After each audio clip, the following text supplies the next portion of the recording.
Hey everybody, welcome back to Sunday Afternoon Smokes, your casual conversation podcast from the upstate of South Carolina. My name is Chris. I'm your host. I'm also the owner and operator of the Cigar Box, a mobile cigar bar that serves the upstate and beyond. If you listen to this podcast, I'd appreciate it if you drop me a review. It would help me out immensely. But I just want to take some time today and talk about 2026 because we have reached the new year. I'm recording this episode pre-2026. It's December 30th, but this will drop the first Sunday of the new year. So we have, as you're listening to this, we have reached the new year. The calendar has reset, and I'm sure many are looking to spring.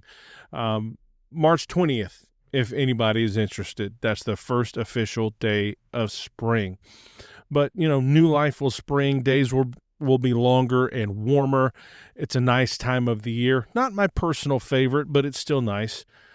That being said, we are at the time of year, the very beginning of it, when people recently made or will make in the very near future those New Year's resolutions. Babylonians are generally credited with the idea of the New Year's resolution several thousand years ago. The Romans did as well, and now in 2026 AD, here we are. The ancient practices were generally more religious in nature, but in the last few hundred years, New Year's resolutions have become more secular, personal, goal-oriented, health, finances, habits, relationships, success in business, etc. Like whatever you want to put down as your personal resolution. Now, those of you who listen to my podcast, you know that I am a Christian, and therefore I try to approach life from a biblical perspective. The scripture teaches me what to believe, how to think, and how to act.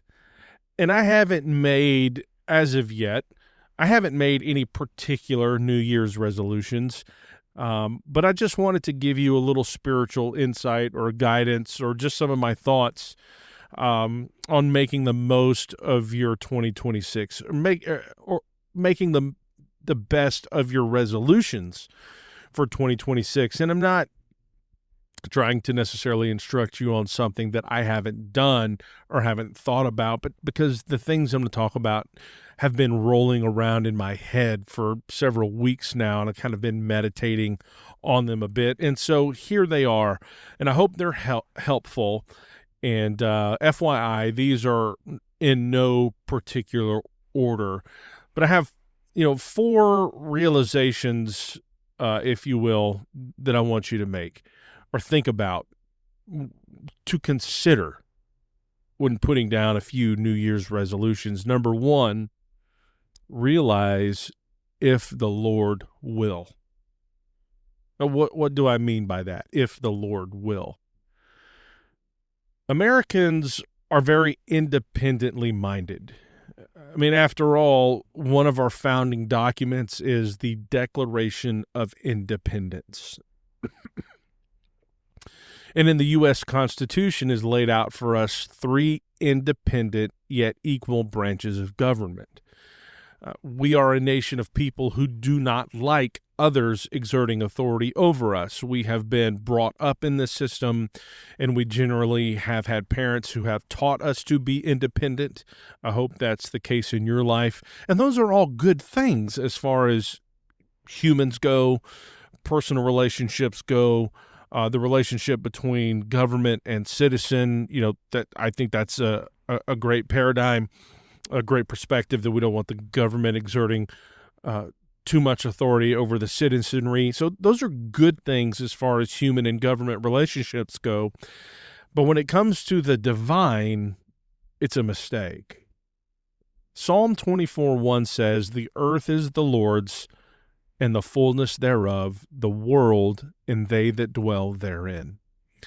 Every single thing and person in this world belongs to the Lord. He created it and us, and he ultimately owns every aspect of it.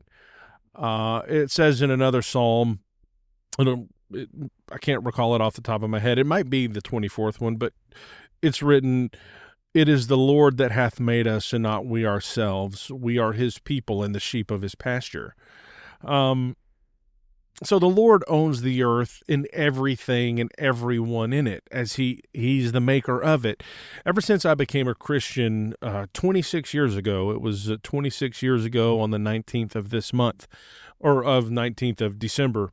That was December 19th of 1999. 26 years ago, and then I began to grow spiritually. I began to read and study the scriptures in earnest, and I came to believe that we are wholly reliant on the Lord for everything we do.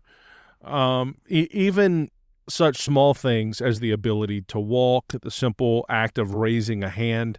I mean, Jesus said to his disciples in John 14:5, "I am the vine, ye are the branches. He that abideth in me, and I in him, the same bringeth forth much fruit. For without me ye can do nothing." Of course, the context of that verse is about bearing fruit and us abiding in him. And we could talk about the fruits of the Spirit there in Galatians 5, bearing spiritual fruit. But he does say, "Without me, ye can do nothing." We cannot bear any good spiritual fruit apart from Christ. But we literally can't do anything without him, without the Lord. The Lord allows events in your life to transpire. Some of them are great, some of them are difficult, but what he allows is his business. And if you've also listened to this podcast any length of time, you know about my wife's condition with the aneurysm and the stroke, so I won't dive into it, but it has really driven home to me in a very palpable way that it is indeed, as Jesus said, "Without me, ye can do nothing." I live now, and I'm not complaining, I'm just stating a fact. I live now with my wife's limitations every day. I see the consequences of it. I remember what she used to be and how she was, quote unquote, normal, could do everything.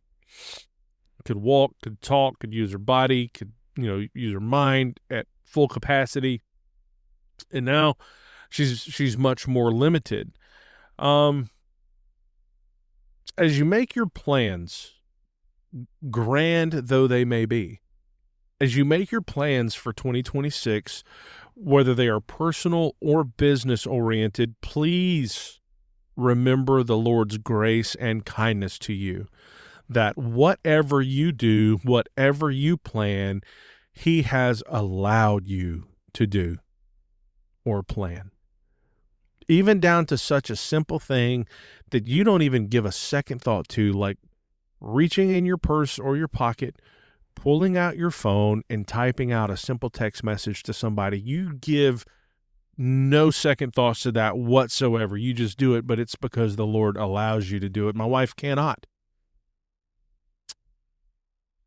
The Apostle Paul challenged people in Acts 17:27 that they should seek the Lord, if haply they might feel after him and find him, though he be not far from every one of us. And here's the heavy part of the verse I want you to focus on at the very end. He says, "For in him we live and move and have our being." That's a sobering thought about the Lord's kindness and grace to you on a daily basis. The only reason you live is because the Lord allows you to. And the only reason you can move is because the Lord allows you to. And the only reason you can talk or hear or taste or see or smell or do anything at all is because the Lord is gracious to allow you to do so, and kind, and loves you. Seek the Lord, if haply they might feel after him and find him, though he be not far from every one of us, for in him we live and move and have our being. It's sobering. And finally, consider what James writes in James chapter 4, verses 13 and 14. And this is much more about the planning, what you're planning. Go to now, ye that say, today or tomorrow we will go into such a city and continue there a year and buy and sell and get gain. See, he's talking about the people that are making plans for business. Oh, tomorrow I'm going to go into the city, and I'm going to work. I'm going to buy there. I'm going to trade there. I'm going to sell. I'm going to barter. I'm going to build this business. I'm going to get some gain. I'm going to make some profit. That's my plan. And then he says,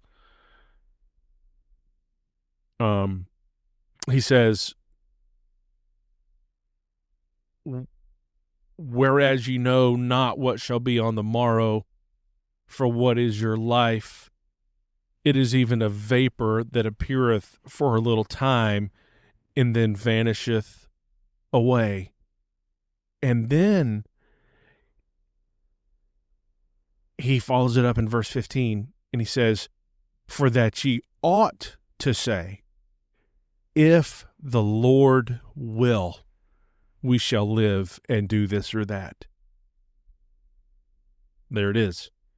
My plan is to go in the city today or tomorrow, buy and sell and get gain. But James says, you ought to say, if the Lord will, we shall live and do this or that. It is your plans for 2026, whatever they are at the mercy of God's kindness to you, if he will allow it, if he will it. My wife had big plans for her midwifery business. It was going so well. Her calendar was stacked. She was hiring people. She was preparing to take on a new midwife and expand her business. And that's all gone now. I have plans for this podcast, things I want to accomplish with it, things I want to do. I have plans for other businesses, or another business I'm considering starting. We'll see if it ever happens. I don't know. Look, we can make all the plans in the world. We can make all the New Year's resolutions we want to, but it is all subject to the Lord's allowance. First realization we must make for New Year's resolutions and plans for 26 is this: if the Lord will, if he will, then we can live and do this or that. Second realization: commit your work to God. Commit your work to God. Some people are of the mind, when it comes to spirituality, Christianity, some people are of the mind that we can make plans and ask for God's blessing on them. Some people are of the mind that we should ask God to direct us into his plans and then do that. Honestly, I think both are okay, and that we should do both of those things. It doesn't have to be an either or. It can be an and. It's just like your child asking you if they can do something. It's not wrong of them to ask you, can I do this? Hey, Dad, I made plans to do X, Y, Z. Is that okay? Right? I mean, it's not any different. So but we should do both. Ask God to lead us and guide us and direct us, but also tell him I'd like to do X, Y, and Z. I'm of the opinion that the Lord is much more concerned with how we do what we do rather than what it is we are actually doing, so long as those things are morally appropriate. Right? It's much more about your character and how you're handling your business and how you're treating people, and if you're doing what is right, but how are you doing it versus what are you doing? As I said, so long as it's morally appropriate.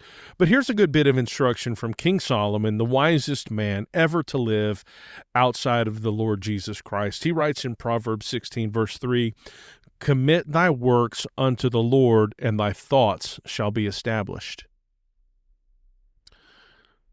Life is many things, right?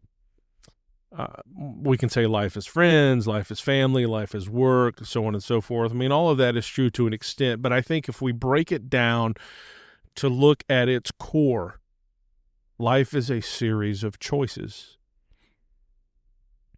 And consistently making good choices, even in the small things. And that's where the real battle is, because you make many more small decisions every day than you do big ones. So consistently making good choices, especially in the small things, is generally what leads us to what we would define as success. So even on a smaller scale, to go from macro to micro, to drill down a little bit further, a successful life is based in a pattern of good thinking and wisdom.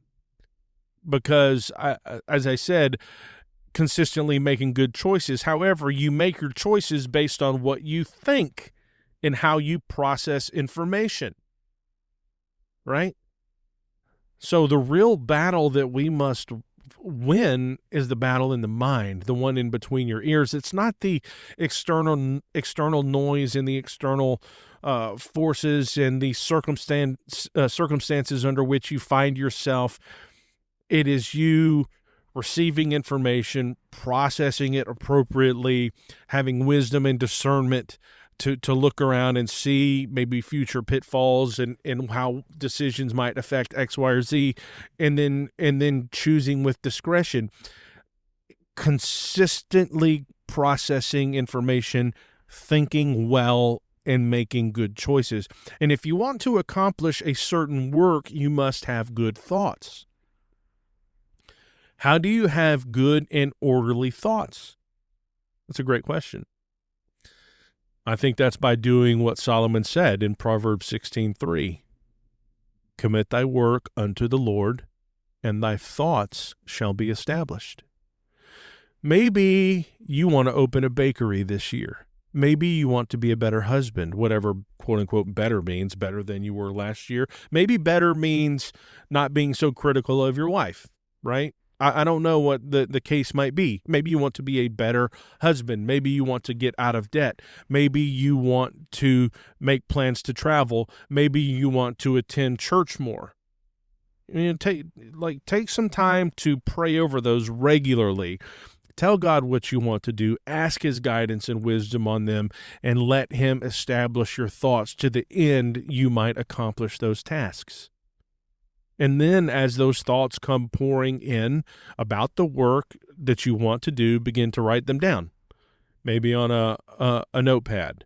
Maybe jot them down on the app on your phone that you use to take notes. Maybe get yourself a whiteboard, or what some people might call a vision board, or whatever nifty name we have for it these days. It's just a whiteboard with a dry erase marker. But call it whatever you want for, personal encouragement. That's totally fine.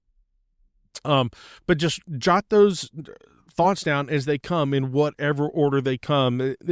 You are taking the maelstrom, the brainstorm, because everything just kind of swirls and it's nebulous and it's not concrete in the mind, but you begin just to jot them down as fast as they come. And after you've gathered your thoughts, which might take a few days or maybe even several weeks, then you go back and you look at everything that you put on your notepad or on your app or on the whiteboard, and then you begin to rank them by importance. Get all the big things done first. I don't know if you've ever heard, right, about the rocks in the jar, right? If you have a jar and you need to fill it up, you have to put, if you want to get the most in that jar that you can, you put the big stuff in first, and then you put the medium stuff in, and then you put the small stuff in.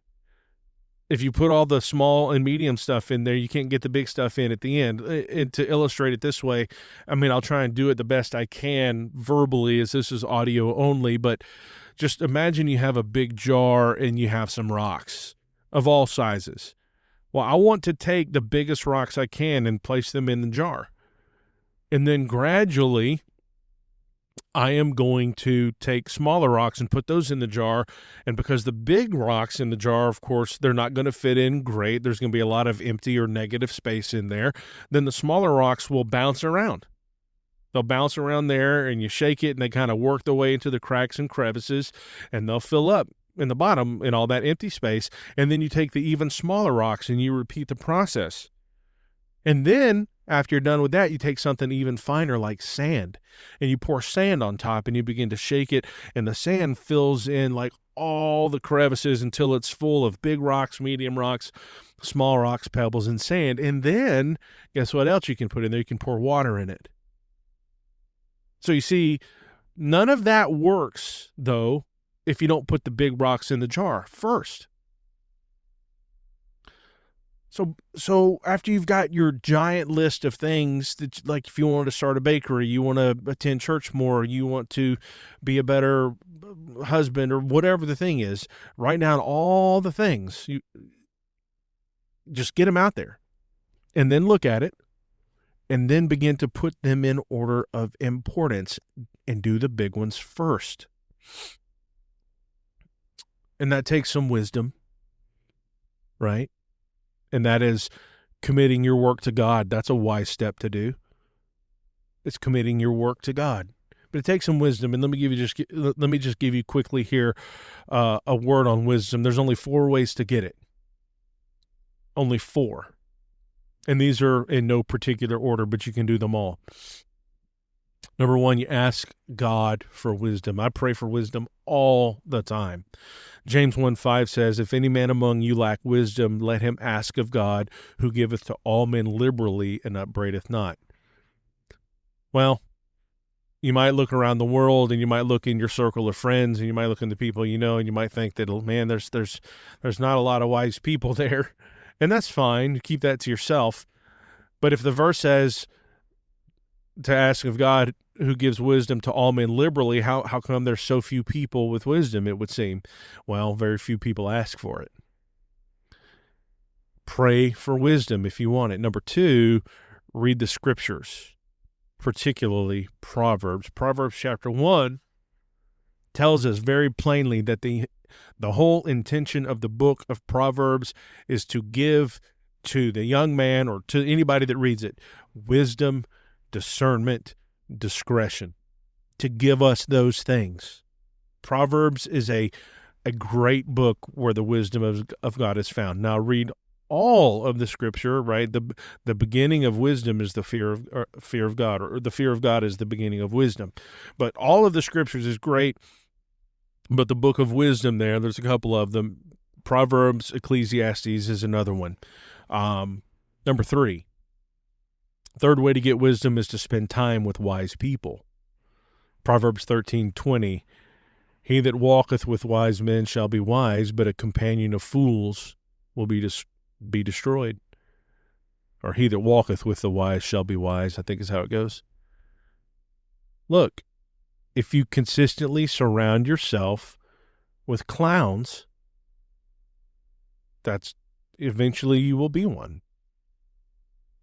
If you consistently surround yourself with people that are smarter than you and talk to them about things, you will start increasing in knowledge. If you surround yourself with people who have wisdom and talk to them about the issues of life, important things, and pay attention and have ears to hear and a heart to learn, right? You will increase in wisdom. Fools despise wisdom and instruction, Proverbs says. So, 3 ways to get wisdom: ask God for it, read the scripture, spend time with wise people. 4th and final, and everybody can do this, though most people don't, you have to live life for a while, but you must actually learn from your mistakes. I ran across a situation with a young person several weeks ago, and they made a very, very poor choice. And I talked to them about it, and you know what this person was lacking? Wisdom. They were lacking discernment. They were lacking the ability to take a minute, stop, think about this decision, look ahead and see what are the consequences of this action if I do it. But this person is young. So they, right, they didn't have life experience behind them. And by the way, there's plenty of, wisdom with age is not a guarantee. It's just not. The the part about getting wisdom as you get older is being able to recognize your mistakes, learn from them, and not make the same mistake again, and being able to recognize that situation when it presents itself over for you to fall in the same trap, because it will. So if you want to get wisdom, ask God for it, read the scripture, spend time with wise people, and then live life and learn from your mistakes. So look, a couple of realizations we've gone over when approaching New Year's resolutions. Realize if God will. Number 2, commit your work to God. Number 3, third realization, go all in. Go all in. If it is worth doing, whatever, quote unquote, it may be in your case, it is worth doing with excellence. Do it well. Hearkening back to Solomon, in another book he wrote, whatsoever thy hand findeth to do, do it with thy might. That's Ecclesiastes 9:10. Whatsoever thy hand findeth to do it with thy might. In other words, do it with everything you've got. Do it all the way, all your strength, right? All you can muster. Do it. Why do so many of our New Year's resolutions fail? You get to December of 2025 and you look at the resolutions you made in December of 24, January 25, and you find out you've done none of them, or you did 1 out of 5 or whatever they are. By the way, don't make 5. You're making a ton of work for yourself, most of which is not going to be accomplished. Make just a couple. But why do so many of them fail? I mean, we make resolutions. It's a nice thought for us. But the truth is we were not wholly committed to it. We'd like to think of the fruits, right? I mean, I've had it. We dream about creating this business and it's going to be awesome and everybody's going to eat it up. And pretty soon I'm going to be making serious money. And then, on and on it goes. We like to think of the fruits of doing well and the great outcomes it would bring. We love the thoughts of prosperity and change for the better. We get excited dreaming about the good, but we're not actually willing to put in the daily work to make it happen. Every single day, we must wake up, make the right little choices, put in the grind, do the big things when the big things come. And by the way, the big things never come if you don't do all the little things to get there. But it's a matter of will and being consistent at the small things.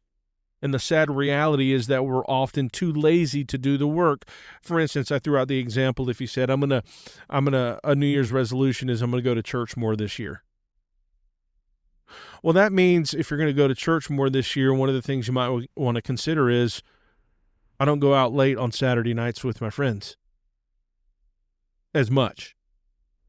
I want to make sure that I'm at home in bed by 10 or 10:30 or whatever your number is, so that when that alarm clock goes off on Sunday morning at 7 or 8 o'clock or whatever time it is, in order for you to get yourself and get ready to church, you're not so groggy and tempted to hit the snooze button, right?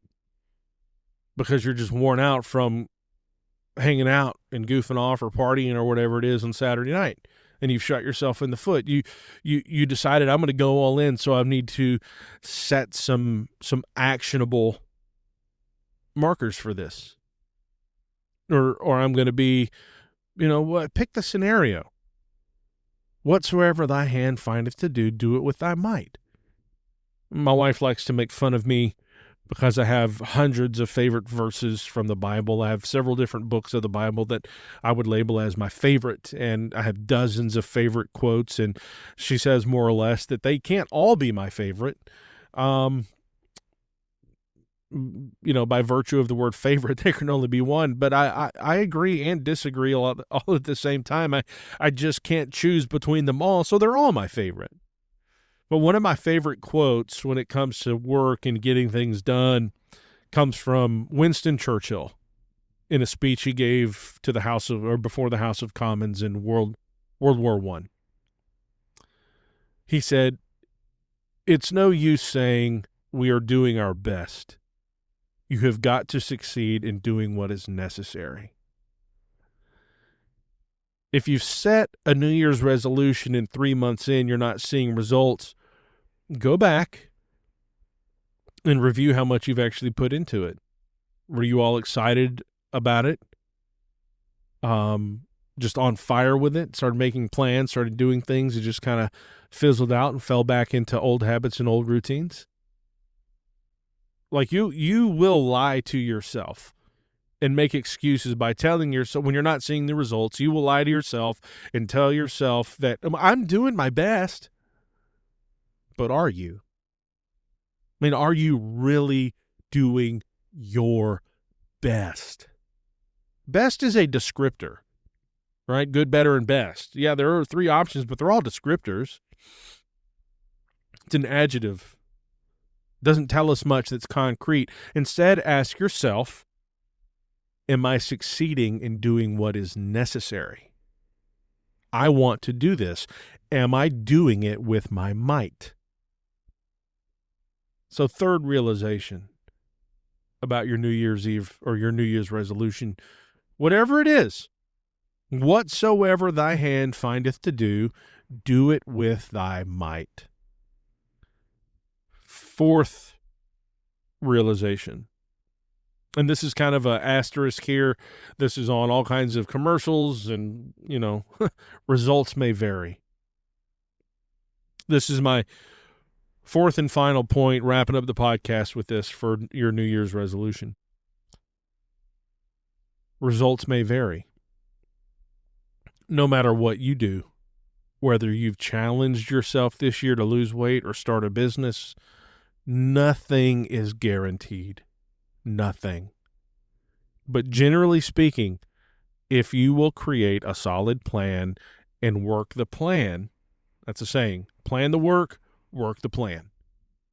If you'll create a solid plan and work the plan, you will see results most of the time.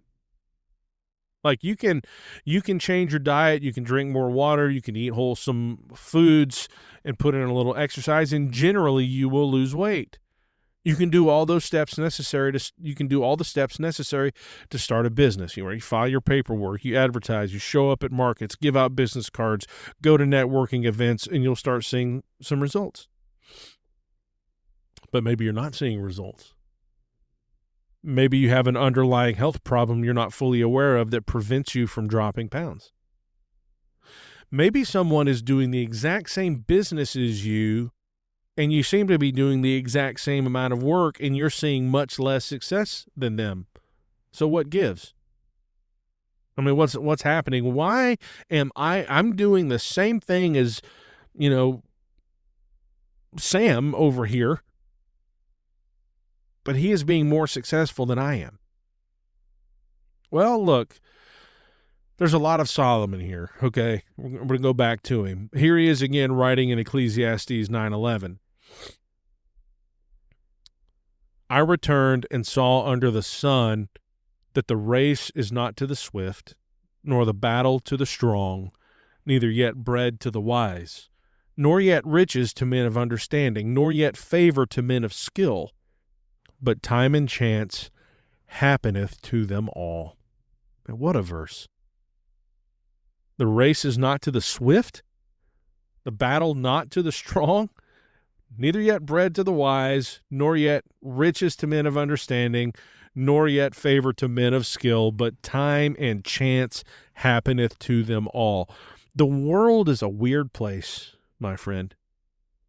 The best team on paper doesn't always win the World Series or the Super Bowl or the NBA Finals or the Stanley Cup or whatever, pick it. I mean, sometimes you look at it, the stats on paper and it's just a mismatch and the underdog wins. The best business plan doesn't always work out. The most skilled fighter doesn't always win the MMA match. Do you ever wonder how in the world this goofy person has millions of followers on social media? or runs a multi-million-dollar business.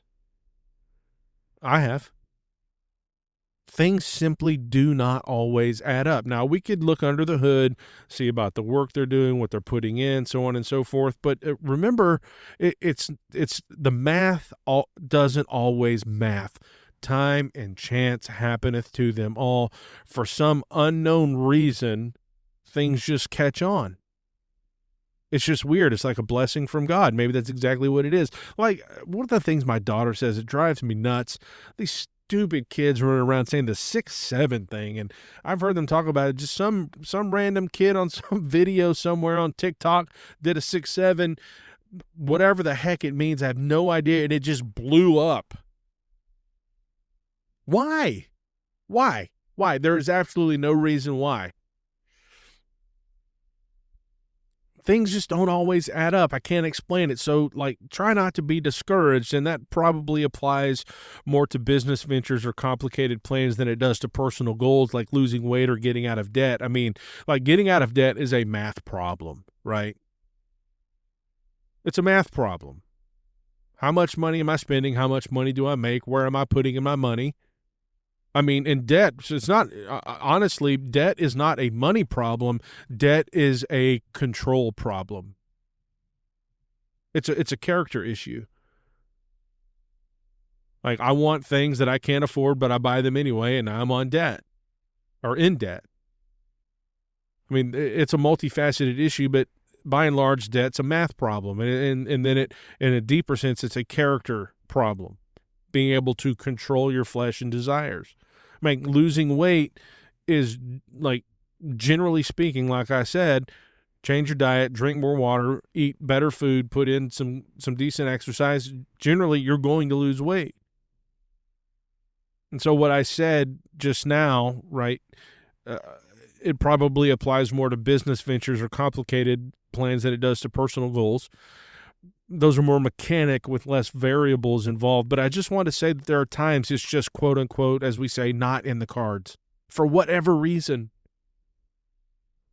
Don't be discouraged if it doesn't work out the way you wanted, which I know is easy for me to say and hard to swallow when it's your baby. You've put a lot into this project. You've put a lot into this goal. You've put a lot into this New Year's resolution, and it's just not happening. The hard reality, though, is that results may vary. So, there you go.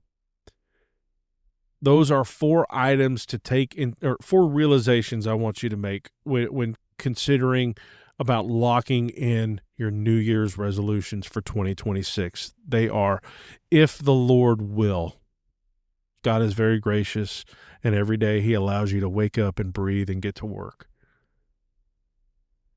Remember, those plans are, if the Lord will, we shall live and do this or that. Number 2, commit your work to God. Commit thy work unto the Lord, and thy thoughts shall be established. Put them in order. Let God establish them, but you've got to commit to Him the work. Number 3, go all in. You can't go halfway if you expect results, right? You got to go all in. Whatsoever thy hand findeth to do, do it with thy might. It's no use saying we're doing our best. We must succeed at doing what is necessary. Number 4, the reality is that results may vary. So, look, I wish every single person listening to this podcast, I wish you nothing but the best in 2026. May it be glorious. May it be everything you want it to be. May it be with the bountiful hand of God attached to it. May you meet and exceed all of your 2026 resolutions, whether it's, like I said, starting a business, going to church more, reading your Bible through, being a better husband or a wife, reconciling some rough relationships, getting out of debt. Whatever it is, I pray God's blessings on it for you. I really do. I hope you have a wonderful 2026. I hope you have a bountiful year, a safe year, a prosperous year. Thank you for listening to Sunday Afternoon Smokes. I appreciate it. Share my podcast. You can help me in a very simple way.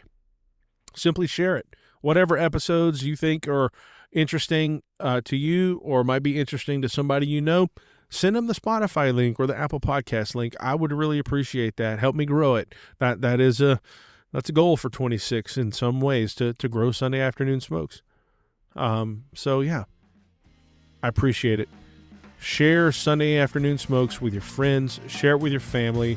Share it on your socials and share it with the world, because Sunday Afternoon Smokes is really sweet. We'll talk to you soon.